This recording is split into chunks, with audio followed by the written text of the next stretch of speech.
Morning guys, Kylo here. I was watching a recent video that floating around YouTube of some dude riding a Ozone Freeride, slinging it around low, went through his own wake, took a collapse, rolled it in, slid it in, mangled it up pretty bad. I think he probably lived, but definitely got some scrapes out of that one. And it got me just thinking about, you know, personal margins and what are your personal margins. And you should never ever compare yourself to anyone else. If you see me doing something, if you see Gott doing something, people who have been flying for many years, our margins are much smaller. Maybe smaller than they should be, but certainly on any sort of averaging scale, they're smaller than a new pilot's.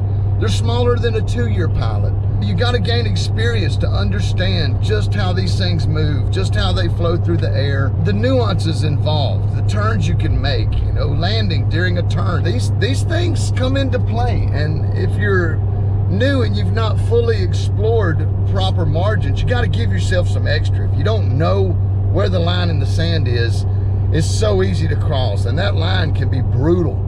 It can be lost skin and broken bones, busted gear, at a minimum busted gear. I mean, who needs that stuff, right? It's just you gotta fly good. You gotta fly good, you gotta fly safe. I thought I would just throw that in there. You know, let's just take an example. If somebody takes off, they hook a hard 180 and come right back over the LZ at 5 feet off the ground. I've done it. Most of us have probably done it, but there's a big but there.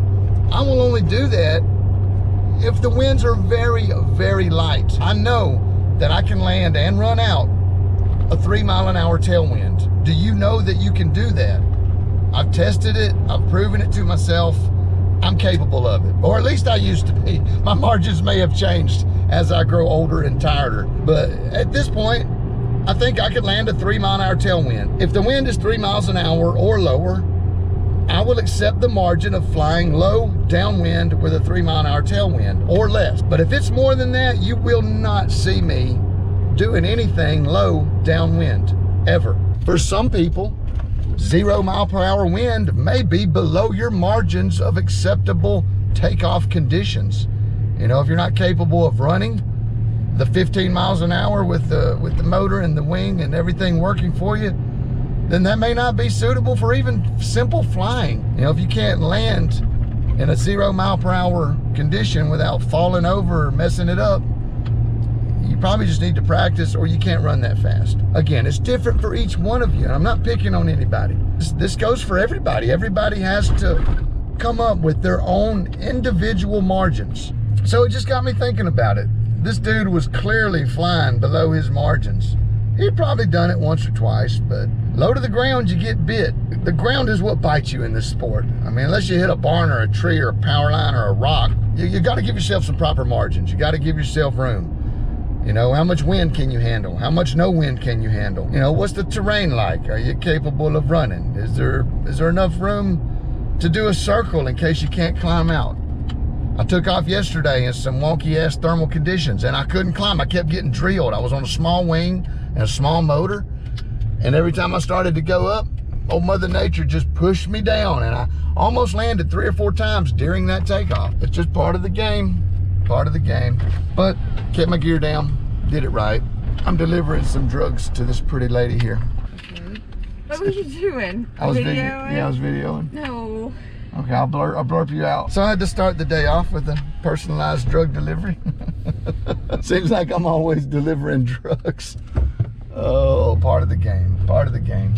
That's the game we play. That's the game we play. And I just wanted you to do some self-evaluation before you go do anything stupid.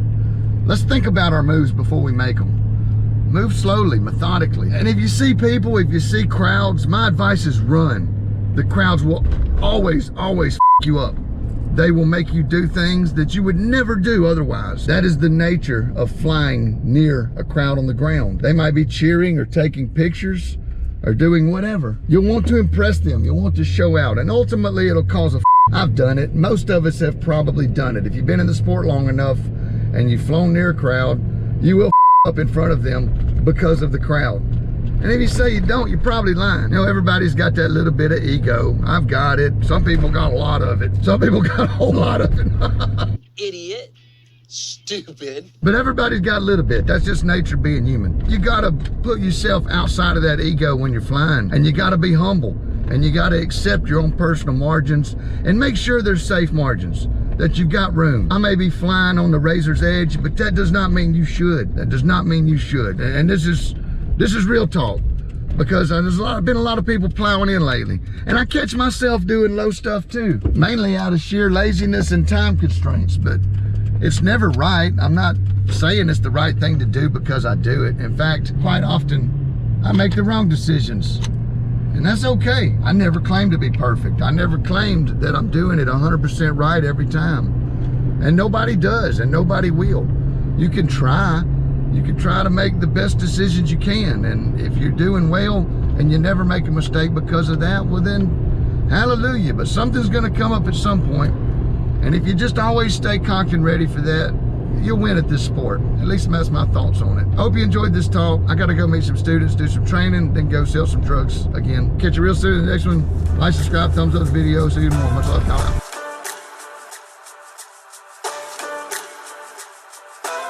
Funky fella.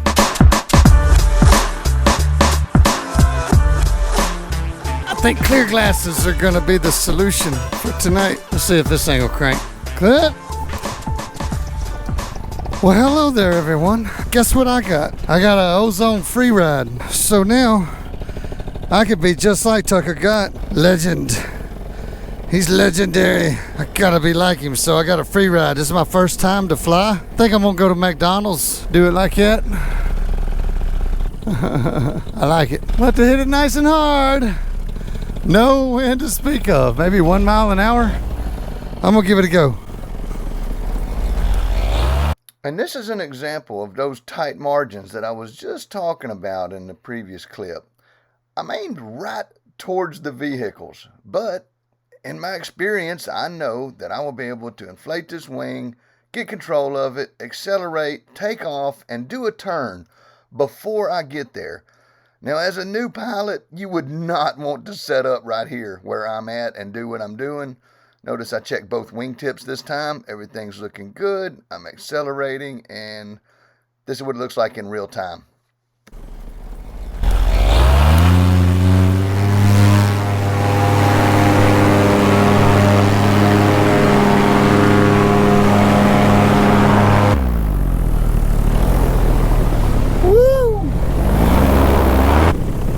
This is fun. So I don't do a lot of vlogging during this flight. I'm just checking out this new wing. I'm kind of getting a feel for it, pulling some moves, seeing how she turns, how she rolls. Look at all that water. That's history now, boys and girls. But yeah, I'm just gonna let some of these clips play. Kind of boring, but y'all might enjoy it.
That filled my heart with joy.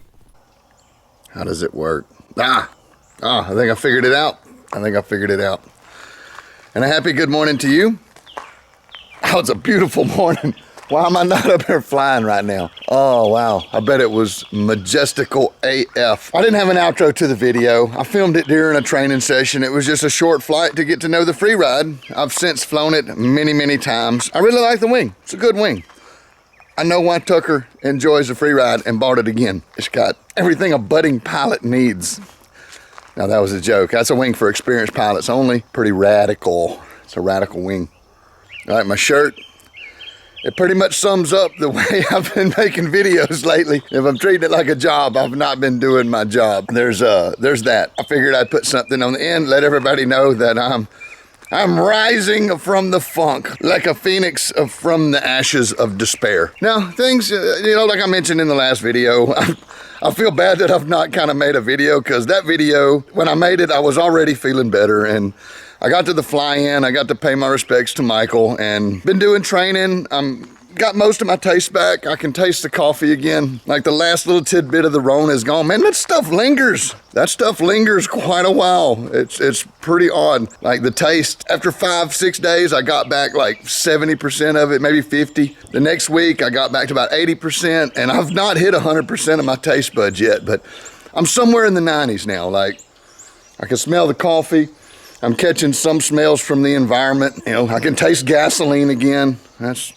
I got a blow tube on one of my paramotors. When I prime it, I taste gasoline. I'm not like a gas huffer. Don't make any assumptions. But I'm gonna cut that here, leave it with you. I got drugstore duty today, training flights. I work 2 jobs. I may suck at my job, but I got 2 of them bastards, so at least I can be good at one of them. I hope you enjoyed the video. Hope, like, subscribe, share, all that stuff. Come back for more. I'll see you real soon in the next one. We're gonna get right back to it. Much love, y'all. Kyle out.